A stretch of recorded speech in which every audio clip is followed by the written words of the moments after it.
Hey guys, welcome back to another video. You know, on Sundays, I like to do easy listening, easy watching vlogs. So today I want to talk about the topic of drinking problems and am I developing one?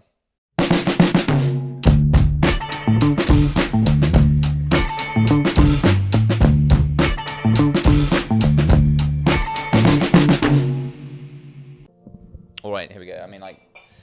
I think it's fair to say that this is probably what I drank yesterday.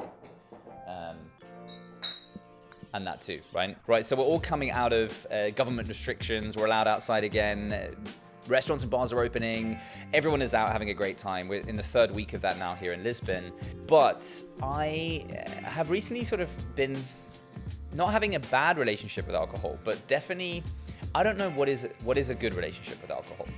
Recently, obviously going out a lot and enjoying myself, I struggle to limit myself to sort of 1 or 2 or 3 glasses. I was reading actually because I was really curious about what is like the limits and the rules around alcohol, and what are you sort of meant to have. A glass of red wine can be good for reducing your chances of getting diabetes, can reduce your chances of like heart disease. And funny thing is, I did a life expectancy test the other day where I put in a bunch of factors like I don't smoke, I exercise, I definitely over-exercise, I eat really well, and try to manage my stress in my life because that's a big killer, and I'm quite good at monitoring that lately. And it said that my life expectancy is anything from 86 to 94.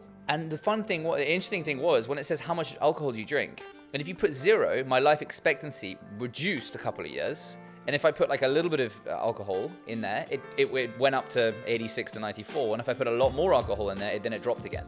So actually, drinking a little bit of alcohol is a good thing. And that's something that's counterintuitive. The problem is, they say 1 or 2 drinks a day is actually quite good for you, but who stops at 1 or 2 drinks? That's the problem. I think there's a bigger issue that we need to sort of make more societally acceptable, or even sort of make it part of our social culture and the social construct of not having a drink after a drink after a drink after a drink after a drink. Because my problem with alcoholism or just drinking is that I'm a social person, right? I'm like one of the most social people, and I feed off being around people. And obviously I work all, in the day, and we all meet in the evenings, right? And I mean, juice bars aren't open in the evenings, so it's always like, let's meet for a drink. And even though that's sort of just part of what we say, that's sort of a prerequisite to meeting someone, shall we meet for a drink? You always end up doing it, especially if it's in the evening. You drink with dinner as well, and it's always like 2 people, you share a bottle of wine, right? That's not 1 or 2 drinks, that's at least 3 glasses, right? And we also grow up in a culture where we have pre-drinks, like let's go and meet for a drink before we drink, right?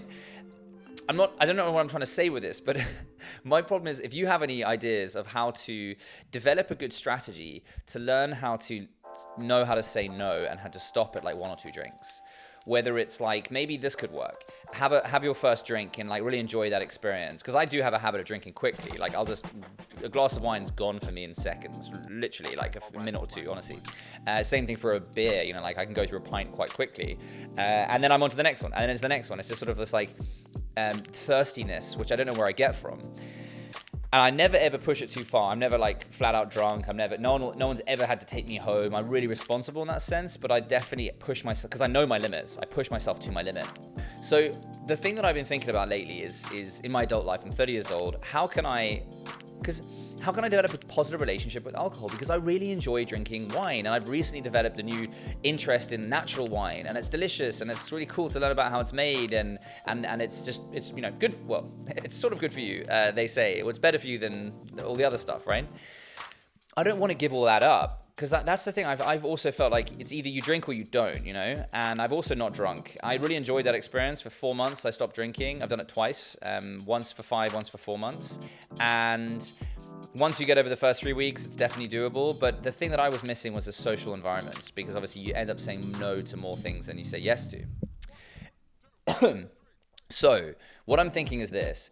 I was kind of evaluating what I enjoy about going out and being with people at bars and restaurants. And to be honest with you, it's not the alcohol. You're associating the alcohol with the positive experience, I think. Because it's like, let's go out for a drink. So going out for a drink is fun. No, what's fun is actually meeting a friend and talking and meeting new people and going places, right? I totally agree with when I was not drinking that you would definitely tap out earlier, but that's not a bad thing. I had a good example last night. I had this amazing dinner and it finished close like 11:30. Now, I usually am better at this. So last night was a really bad example for myself, but it was a good lesson to remind myself that this is something worth protecting, and this is that. When we're out, we have a nice like dinner like I had last night. I had the most amazing dinner. Met all these amazing people. Definitely drank way too much. I drank easily 2 bottles of wine to myself. 11:30 the night finished. It should have ended. I should have gone home, and then I would have woken up this morning and been like, wow, that was an amazing night. End of story. But no, we were leaving and they were like, oh, Matt, let's go to yours for a party. So then we came down, didn't really want to, but we went with it. And then, dragged out another 2 hours of the evening. The evening was only getting worse for me. For the other people too, we had to walk 25 minutes to get to my place. And then we got some beers here and we went to a friend's party. And then I was in bed, 2 hours later. I did not have any better of a time. In fact, it ended badly. Don't chase the sun. I think something maybe that's just with experience and adolescence, with maturity, you grow an understanding of like when is enough, and not letting the best become the enemy of good. So it's a saying that one of my really dear friends' fathers said. I heard this saying about 8 years ago, and it really stuck with me. He said, gentlemen, my best advice for you, and this guy's in his 70s, he's lived a great life. He said, never let the best become the enemy of good. So I think that's a bit of a metaphor for everything in moderation, right? And that's the relationship I want to have with wine and alcohol. And I don't believe, and I don't want to believe, that I either have to give up alcohol or I have to be an alcoholic, right? Like there's no middle ground. So how can I develop a positive relationship with alcohol?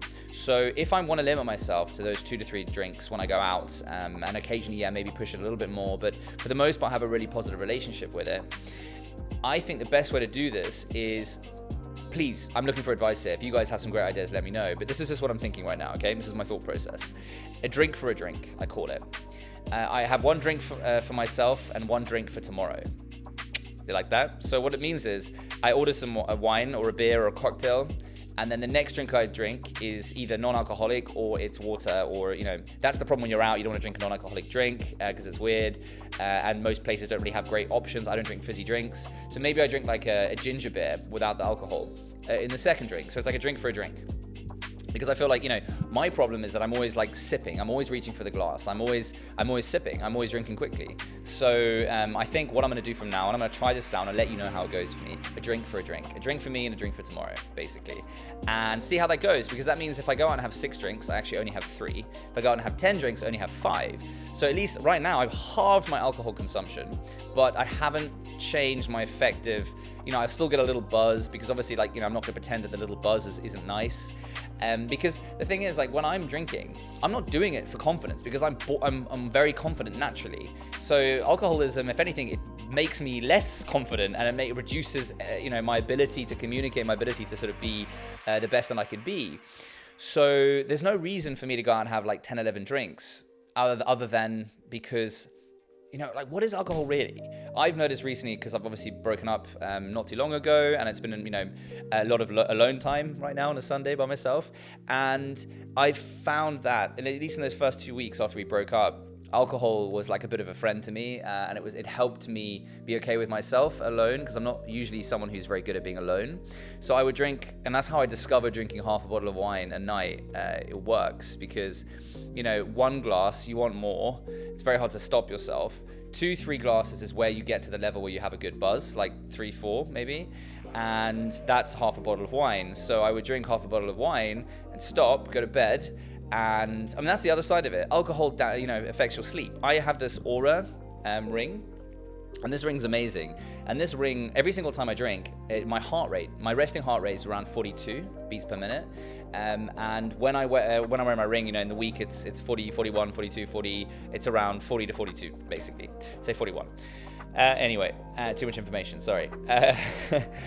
But every time I drink, it jumps 45, 47, 48. I've seen it go over 50 sometimes, right? And obviously my sleep is always disrupted. I always have a worse sleep. So in drinking these heavy nights and consistently, I'm constantly affecting my heart rate. And you can see the direct results of that. And this is also counterintuitive again, because I love to exercise, and I exercise a lot. And last night I had a bender. I drank 2 bottles of wine at least, and probably more. This morning I woke up, I went to the gym for 45 minutes. I did high intensity interval training on the rowing, on the cycling, and then running. And then I went for about an 8K run in the heat without water. and I'm still pretty fit right now, but like, I wonder what I could achieve if I wasn't hungover today. And yesterday as well, I drank on Friday night, and then I went to the gym and everything like that too the next day. So I'm definitely limiting myself and my potential. Also, like today as well, I spent a lot of the time just sort of like staring at the phone, and I'm doing this vlog now, and it's like 6 p.m., right? And I've got to edit this and put this out today. So yeah, I am going to try this drink for me and drink for tomorrow. I just came out with it.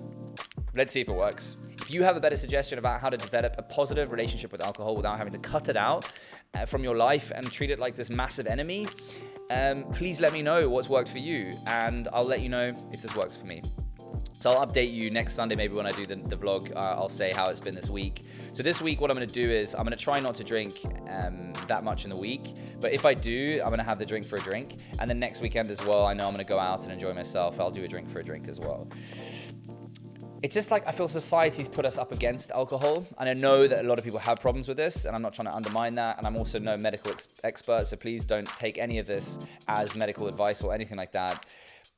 But I think sharing is caring, and if you have some good ideas, let me know. It's probably time I finish this vlog because I'm blabbering and I need to edit it. So thank you so much for watching. As always, go check out our other videos on the channel. This is a pretty weak video in terms of what we do, but we do really awesome like kind of business how-to type videos from my background as a venture capitalist, as well as my years of experience as founding companies and building companies, and also travel vlog stuff. So I did a fun one yesterday when I went to a museum with a friend and filmed when I wasn't allowed to, and life in Lisbon, basically. Anyway, so thank you for watching this video. Have a wonderful weekend. Let me know if you have any better ideas about how to structure a positive relationship with alcohol, and I'll see you in the next video. Cheers.